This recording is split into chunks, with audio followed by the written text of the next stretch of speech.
출애굽 애굽에서 출애굽하고 홍해를 건너고 광야 40년을 마치고 이제 가나안에 들어가기 전에 마지막 요단강을 건너야 합니다. 요단강을 건너기 전에 모세는 그곳에서 마지막 이 땅에서의 사명을 다 감당하고 여호수아에게 모든 후계자의 자리를 내어주게 됩니다. 우리가 이것을 보면서 모든 사람은 자신의 해야 될 일들이 이 땅에 있고 우리가 해야 될 일들을 잘 마치는 것이 우리의 일이라 생각을 합니다. 그리고 모세의 인생은 바로 출애굽과 홍해와 광야 40년 동안 이스라엘 백성을 인도하는 여기까지이고 이제 새로운 지도자 여호수아는 요단강을 건너서 가나안 정복을 이루어내는 것이 여호수아의 사명입니다. 하나님의 사명을 감당하기 위해서 모세가 여호수아에게 안수하였을 때 지혜의 영이 임하게 되고 지혜의 영이신 성령으로 말미암아 그 일을 감당하게 됩니다. 중요한 것은 모세의 운명이든 여호수아의 운명이든 누구의 일이든 간에 하나님의 사람은 성령으로 충만해야 한다는 것입니다. 우리의 부름은 각자 다 다릅니다. 그러나 각자 다 다른 가운데서 우리는 하나님의 성령으로 충만해야 하고 성령의 인도함을 따라 살아야 하는 것이 어디에 있든지 우리의 할 일이라 생각합니다.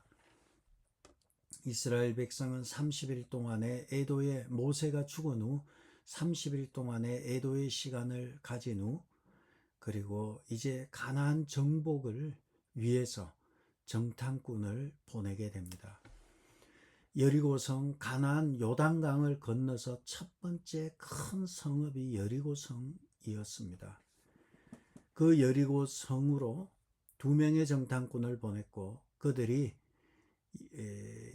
기생 라합의 집에 머물게 됩니다. 아마 몸을 팔면서 또 여인숙도 하였던 것 같습니다. 그렇게 직업이 매춘부였던 기생의 집으로 들어가게 되고 이에 대해서 성경은 굳이 이 직업을 가리거나 그 직업을 완화하거나 또는 직업을 미화하려 하지 않습니다. 헬라어로는 이 기생이란 단어를 포르네, 오늘 포르노의 어근이 헬라어의 포르네가 됩니다. 그는 이란 포르노 산업에 종사했던 여인이었습니다. 그러한 것에 대해서 성경은 그냥 그대로 썼고 이러한 직업적인 천한 이러한 일들을 하였음에도 불구하고 마태복음 1장에서 그는 예수 그리스도의 조상으로 라합의 이름이 기록되어져 있습니다. 어떻든 여리고 사람들도 라합과 같이 광야에서 애굽에서 나온 한 민족의 이야기를 듣고 여리고 사람들이 마음이 높고 정신이 혼미하여졌다 할 정도로 그들은 애굽 군인들을 물리치고 홍해를 건너서 광야를 지나면서 많은 전쟁을 치르면서 이겨왔기 때문에 이제 요단을 건너면 여리고인데 여리고 사람들은 마음이 높고 혼미하였다 기록하고 있습니다. 그런데 여기서 우리가 알 수 있는 것은 똑같이 마음이 높고 혼미하였는데 여리고 사람들은 마음이 높고 혼미만 했습니다. 그러나 기생 라합은 여기서 중요한 발견을 하게 됩니다. 그것은 여호수아 2장 10절과 11절에 있는 대로 정탐꾼에게 하는 이야기입니다. 기생 라합이 여호수아가 보낸 정탐꾼에게 하는 이야기입니다. 이렇게 이야기합니다. 너희가 애굽에서 나올 때에 여호와께서 너희 앞에서 홍해 물을 마르게 하시니가 너희가 요단 저쪽에 있는 아모리 사람의 두 왕 시온과 옥에게 행한 일 곧 그들을 전멸시킬 일을 우리가 들으노라. 2장 10절에서 이 기생 라합의 인식은 달랐습니다. 여리고 사람들은 이스라엘 백성에 대해서 두려워할 뿐이었지만 기생 라합은 이스라엘 정탐꾼에게 말하기를 여호와께서 홍해를 마르게 하신 일, 여호와께서 그들을 전멸시킨 일을 우리가 들었다. 이 모든 일에 여호와가 깊이 관여되어 있다는 것, 하나님이 깊이 관여되어 있고 너희들이 훌륭한 것이 아니라 너희들 뒤에 여호와께서 홍해물을 마르게 하신 일을 우리가 이미 들었다. 이렇게 이야기하면서요, 2장 11절에 이렇게 이야기합니다. 우리가 듣자 곧 마음이 녹았고 너희로 말미암아 사람이 정신을 잃었나니. 그래서 라합의 놀라운 고백이 나옵니다. 너희의 하나님 여호와는 위로는 하늘에서도 아래는 땅에서도 하나님이시니라. 이것을 상천하지라 그러잖아요. 위로는 하늘에, 하지 땅 아래로는 땅의 하나님이시다. 상천하지라 하지만 이 말도 어려워요. 그냥 너희의 하나님은 상하 다 빼면 천지의 하나님이시다. 온 하늘과 온 땅에 충만하신 하나님이시다. 그 하나님께서 홍해물을 마르게 하셨고 그 하나님께서 전쟁을 치러서 이기게 하셨다. 모두가 다 두려움에 떨기만 떨었지 이 뒤에 이 일 배후에 있는 여호와 하나님을 알지 못했지만 기생 라합은 놀라운 고백을 합니다. 뿐만 아니라 기생 라합은 결론에 다다르게 됩니다. 그의 결론은 심플합니다. 저들이 쳐들어오면 우리는 막을 길이 없다. 저들과 붙으면 여리고성은 반드시 패할 것이다. 왜냐하면 저들 뒤에는 여호와 하나님, 상천하지의 하나님, 천지의 하나님이 저들과 함께 계시기 때문에 우리는 반드시 패할 것이다. 답을 가지게 되죠. 이 전쟁은 끝났다. 반드시 저들의 하나님이 이기게 하실 것이다. 그리고 또 하나, 이거는 제 생각이에요. 기생 라합은 이 전쟁의 성패가 이미 끝났음을 알았고, 두 번째, 개인적인 제 생각이지만 나의 이 지긋지긋한 밑도 끝도 없는 삶에서 이제 저들이 들어오면 해방이 되겠구나, 이렇게 생각하였을 거라 저는 생각을 합니다. 이 전쟁통에, 이 난리통에, 조만간 일어날 큰 전쟁에서 우리는 반드시 패할 것이고 반드시 패할 우리가 살아날 길은 저들과 관계를 맺는 일이었기 때문에 그들에게 요구하게 되죠. 내가 너희들을 보호해 주는데 너희들이 올 때에 나와 내 아버지, 내 부모의 집과 형제들을 지켜달라 얘기를 하죠. 그때에 두 명의 정탐꾼은 성문에 붉은 밧줄을 내달아라. 그리고 그곳에 다 모여 있으면 우리가 살려주겠다. 이 약속을 받고 그들을 목숨을 걸고 기생 라합은 보호해주고 그리고 3일을 숨겨두었다가 여호수아 진영으로 돌려보내게 되었던 것입니다. 우리가 여기서 알아야 될 것은 라합처럼 전쟁은 반드시 저들이 이긴다는 거예요. 전쟁은 반드시 하나님이 이긴다는 거예요. 거기에서 라합은 모든 생각의 출발을 하였던 것입니다. 전쟁의 결말을 이미 보았습니다. 이 전쟁은 여호와 하나님, 상천하지의 하나님, 천지의 하나님이 함께하는 이스라엘 백성이 반드시 이길 것이고 우리 여리고성은 반드시 패할 것이다. 마찬가지로 우리의 신앙의 여정은 하나님이 반드시 이길 것이고 하나님이 하시는 일은 반드시 좋은 결실을 맺을 것이고 내가 지금 위협, 위기 가운데 있고 어려운 가운데 있지만 게임은 끝났다. 하나님은 이긴다라는 확신이 있고 거기에서 그것을 믿는 믿음에서 출발하는 것입니다. 라합은 그 믿음을 가졌던 것입니다. 여기에 대해서 어떤 일부 성도들은 기생 라합은 거짓말을 했는데 그 정탐꾼을 숨겨 주었는데 저쪽으로 갔다고 저 요단 나루턱 쪽을 손가락을 가르치면 저쪽으로 갔다고 하니까 여리고 성의 사람들이 그 두 사람 잡으려고 요단 나루터로 갔잖아요. 거짓말을 했는데 어떻게 하나님이 구원을 했을까? 거짓말했는데 뭐 이렇게 얘기하시는 분도 있는 것 같습니다. 여러분 거짓말이 기준이 무엇입니까? 기생 라합은 성경을 알지 못하는 여인이었고 성경을 알지 못하는 여인에게 있어서 아는 것은 하나였어요. 상처나지에 하나님이 함께하면 이긴다는 거.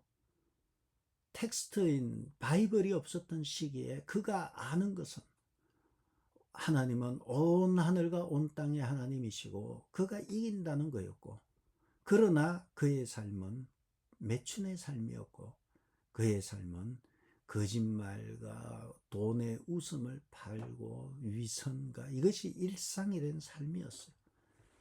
기생 라합의 거짓말, 그것이 흠인 것처럼 보이지만, 물론 뭐 거짓말은 흠이지만 그 흠이 일상화되어 버린 세상 가운데서, 성경이 없는 세상 가운데서 그는 믿음을 가졌던 것입니다. 우리가 거짓말했는데 어떻게 구원받냐 이렇게 말하는 오늘날 우리는 성경을 가지고 있어요. 하나님의 말씀을 가지고 있어요. 하나님의 말씀을 가지고 있다고 해서 여러분은 그렇게 말하는 그 사람은 또한 그대로 지키고 있냐라는 거예요. 하나님이 그 흠 하나 받아가지고 쳐내면 이 땅에 구원받을 사람 한 사람도 없습니다. 우리는 늘 죄 가운데 있고, 특별히 2026년을 살아가는 오늘날은 죄가 일상이 된 제약된 문화 속에 살아가는데, 이것 때문에 걸리고 저것 때문에 걸린다면 우리는 다 지옥으로 가는 거예요. 예외 없이 가는 것입니다. 그러나 그러함에도 불구하고 성경이 있고 성경이 라합과 달리 주어졌음에도 불구하고 지키지 못하는 것이 우리의 현실입니다. 그럼에도 불구하고 말씀대로 살려고 말씀을 읽고 몸부림치며 기도하고 회개하는 그것을 하나님은 귀하게 여기시는 것입니다. 라합도 많은 문제를 가지고 있었지만 그가 하나님이 온 땅의 하나님이시다, 그것을 고백하고, 그리고 고백만 해서는 안 돼요. 믿음이라는 행함이 따라야 하는 것입니다. 자기의 목숨을 걸고 그 두 명의 정탐꾼을 위협 가운데서 지켜냈던 행위가 따랐던 것입니다. 믿음은 행함이 따라야 되고, 여기에 대해서 야고보서에서는 행함이 없는 믿음은 죽은 믿음이다 예를 들면서 기생 라합은 믿음으로, 행함으로 믿음을 드러냈다고 말했던 것입니다. 두 번째, 이제 기생의 얘기는 여기까지 하고요. 두 번째는 여리고성에 대한 이야기를 해보려고 합니다. 1절에 보시면 이스라엘 자손들로 말미암아 여리고는 굳게 닫혔고 출입하는 자가 없더라. 이스라엘 자손이 요단을 건너온다는 얘기를 듣고 여리고는 굳게 닫혔고 성문은 닫혔고 출입하는 자가 없었다는 것입니다. 전쟁의 기운이 감돌았던 것이죠. 여리고가 왜 중요한가? 이건 여러분은 지도를 안 보니까 모르시지만 제가 그냥 말씀드리면 들으시기 바랍니다. 대한민국은 남쪽에 부산이 있고 중간에 서울이 있고 북쪽에 그 평양이 있습니다. 대충 그렇습니다. 이러할 때에 대한민국을 점령하는 길은 첫 번째 부산에서 치고 올라와서 북쪽으로 북진하는 것입니다. 그러면 부산에서 쭉 올라오다 보면 많은 시간이 걸립니다. 1950년 미국이 인천 상륙작전을 하면서 한반도의 허리를 끊어버립니다. 인천을 점령하고 인천에서 서울로 들어가서 중간을 끊어버리고, 그리고 중간에서 위아래로 치고 내려가면서 남한을, 한국을 이렇게 장악할 수 있었던 것도 이 중간에 인천을 끊어버린 것입니다. 마찬가지입니다. 여리고성은 가나안 땅의 그 동부가 되죠. 정확하게 말하면 요단강을 건너니까 가나안의 동부지만 중앙이에요. 그러니까 중앙이면서 동부. 한국의 인천은 서부이면서 중부가 되듯이 바로 요단 동편의 큰 성 여리고는 가나안으로 들어가는 입구이면서, 이걸 관문이라 그래요. 가나안 동부의 관문이면서 군사적으로 전략적으로 중요한 요충지예요. 그리고 여리고는 또한 물과 비즈니스, 교역의 중심지예요. 진입로가 됩니다. 그래서 그곳은 오아시스 도시라 할 정도로 풍부한 수원이 있었고, 무역하는 그러한 도시가 여리고가 됩니다. 뿐만 아니라 이 여리고는 신학적으로 보면 하나님께 바쳐진 가나안 땅의 첫 번째 열매가 여리고가 됩니다. 그리고 이 여리고는 고고학적으로 제가 한번 찾아보니까요, 외벽 높이가 4에서 5m, 고고학적으로 이제는 역사 속에 있지만 외벽의 높이가 4에서 5m이고 내벽의 높이는 8m에서 10m 높이이며, 그리고 외벽에는 집이 존재하였다는 것입니다. 그 집에 라합의 집이 이 성벽에 있었던 것처럼, 그러니까 집이 존재할 정도로 성벽이 두꺼웠다는 것입니다. 성벽이 두껍고 넓었다는 거예요. 그 성벽 위에 집을 짓고 살았으니까 넓고 그렇게 튼튼하여서 군사적으로는 거의 점령이 불가능한 지역이 여리고라는 것입니다. 외벽도 높았고 내벽도 높았고, 그래서 침략군이 침입에 들어가려면, 여리고를 침입에 들어가려면 먼저 외벽을 넘어야 되고, 4, 5m 되는 외벽을 넘어서야 되고, 외벽을 넘어서면 경사면이 있고, 경사면을 올라가서 그 다음 내벽이 8m에서 10m예요. 거기를 넘어야 하기 때문에 이 여리고를 무너뜨리기 위해서는 거의 불가능한, 고대 전쟁에서는 거의 불가능한 상황이라는 거죠. 그럼에도 불구하고 광야에서 무기도 없이 들어온 족보 없는 그러한 이스라엘 백성들이 하나님 한 분 믿고 들어와서 여리고성을 무너뜨렸던 것입니다. 이스라엘 백성은 하나님께서 그들에게 주신 대로 아주 전략적으로 여리고성을 점령했고, 여리고성을 점령함으로 인해서 중부를 뚫어버린 거예요. 그리고 나서 이스라엘 백성 여호수아는 남부를 점령하고 북부를 점령하면서 가나안 땅의 허리를 끊어버리고 남부와 북부를 점령하면서 가나안 땅을 점령해 나갔던 것입니다. 이제 다시 여리고로 돌아와서 이 여리고성을 어떻게 이겼는가? 전쟁으로 이겼나? 무기로 이겼나? 그렇지 않다는 것입니다. 어떻게 이겼는지 3절과 5절에 보면, 너희 모든 군사는 그 성을 둘러 성 주위를 매일 한 번씩 돌되 엿새 동안을 돌아라. 매일 여리고성을 한 바퀴를 도는 거예요. 그리고 돌 때 제사장 7은 7 양각나팔을 잡고 언약궤 앞에 서고 7째 날에는 그 성을 7번 돌고, 제사장이 나팔을 불 때 이스라엘 백성이 큰 소리로 외칠 때 그 성이 무너져 내릴 것이다. 이렇게 하나님께서 작전을 알려주셨습니다.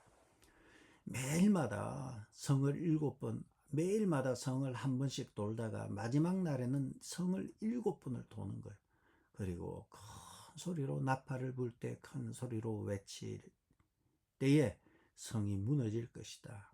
그리고 거기에서 여호수아는 그 땅을 정탐한 두 사람에게 미리 말하기를 너는 성이 무너질 때 빨리 기생 라합의 집에 들어가서 그와 그에게 속한 모든 사람들을 인도하여 내라. 밖으로 인도하여 내라.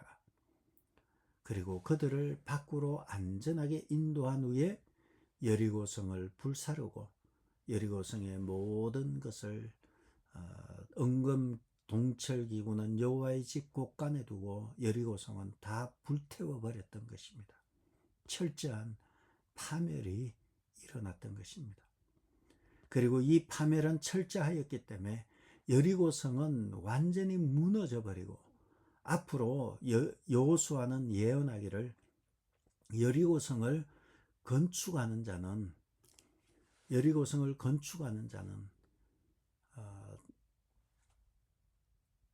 맏아들과 그리고 아들들이 죽음을 당할 것이라는 철저한 파멸을 예언하게 되고 그 예언은 500년 후에 열왕기상 16장 34절에 보면 베델 사람 히엘이 여리고성을 건축하다가 그 틀을 쌓을 때에 맏아들을 잃었고 그 문을 달 때에 막내 아들을 잃었다 해서 기초와 문을 세우는 자는 자식을 잃을 것이라는 여호수아의 예언이 500년 뒤에 이루어지게 되었던 것입니다. 결론입니다. 여리고성은 요단을 건너서 강야에서 요단을 건너서 이스라엘 앞에 놓여있는 가나안의 첫 번째 큰 성읍이고 그리고 여리고성은 가장 크고 가장 견고한 장애물이었습니다. 인간의 눈으로 보면 점령이 불가능해 보일 정도로 큰 성이었습니다. 그런데 무기 하나 들지 아니하고 전쟁에 임한 이스라엘 백성이 여리고성을 무너뜨렸습니다. 어떻게 이스라엘 백성이 여리고성을 무너뜨렸습니까? 그것은 2절에 있는 대로 여호와께서 여호수아에게 이르시되 보라 내가 여리고와 그 왕과 용사들을 내 손에 넘겨주었다. 이미 전쟁이 일어나기 전에 하나님께서는 여호수아에게 여리고와 왕과 용사들을 내 손에 넘겨주겠다. 하나님께서 약속하셨고 이 약속하신 것을 여호수아와 이스라엘 백성은 그대로 믿었고 누구보다도 이스라엘 백성이 아닌 라합은 이것을 믿었던 것입니다.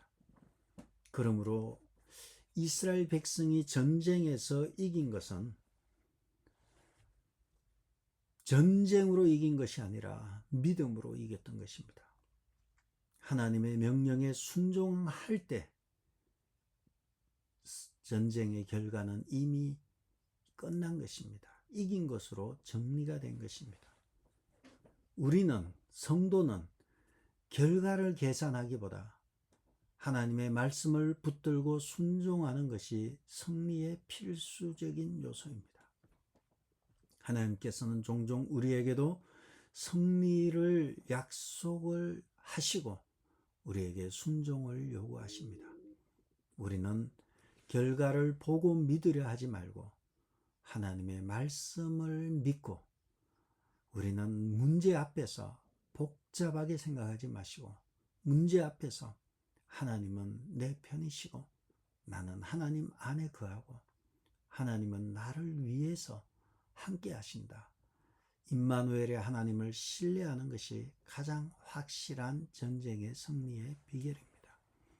우리에게는 여리고 성과 같은 난공불락의 성과 같은 도저히 점령이 어려워 보이는 불가능해 보이는 문제들이 많습니다.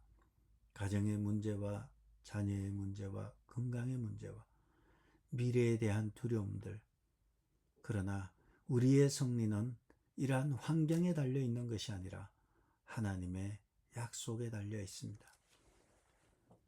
하나님의 약속을 믿고 순종할 때 하나님께서 우리에게 승리를 허락하시는 것입니다. 우리는 최후 승리를 확신합니다. 우리는 작은 전쟁을 많이 치루고 이런저런 전쟁을 치르지만 그 전쟁 앞에 위기를 느끼고 두려움을 느끼지만 분명한 것은 우리는 반드시 이긴다는 것입니다. 우리의 이 싸움은 이기게 되어 있다는 것입니다. 하나님은 십자가에서, 예수 그리스도는 십자가에서 우리가 도저히 벗어날 수 없는 죄와 사망의 늪에서 우리를 위해서 십자가의 죽으심으로 우리에게 구원을 허락하셨습니다. 예수 그리스도의 보혈로 말미암아 우리는 승리가 확정되었습니다. 여인의 후손이 뱀의 머리를, 사단의 머리를 밟아버렸습니다. 우리는 승리하신 예수 그리스도의 이름을 믿었고 그 이름을 따를 때 우리는 멸망하지 아니하고 영생을 얻게 되는 것입니다. 우리는 영생을 얻게 되어 있고 우리는 궁극적으로 승리하게 되어 있습니다. 예수님이 이겨놓으신 그 길을 따라 아무리 현실이 어렵고 상황과 환경이 아무리 어려워도 승리는 내 것입니다. 승리는 우리의 것입니다. 위기와 긴장이 있지만 두려워 마시고 놀라지 마시기 바랍니다. 게임은 끝났습니다. 우리는 이긴 게임을 살고 있습니다. 오늘 하루도 하나님이 이겨놓으신 그 길을 따라서 두려움 없이 전진하고 승리하는 여러분 되시기를 주의 이름으로 축복합니다. 기도하겠습니다. 아버지 하나님, 삶이 불결해 보이고 삶이 하루하루 낙이 없이 무미건조하게 살아가는 라합이었지만 하늘의 하나님, 온 땅의 하나님은 하나님과 함께하면 반드시 이긴다는 확신을 가지고 믿음의 행동을 한 라합과 이스라엘 백성처럼 승리는 우리 것임을 믿고 그 든든한 믿음 가운데서 우리가 행동으로, 행함으로 믿음을 드러내는 귀한 성도들 되게 도와주옵소서.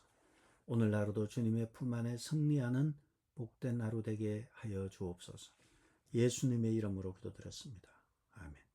하늘에 계신 우리 아버지여, 이름이 거룩히 여김을 받으시오며 나라의 마옵시며 뜻이 하늘에서 이룬 것 같이 땅에서도 이루어지이다.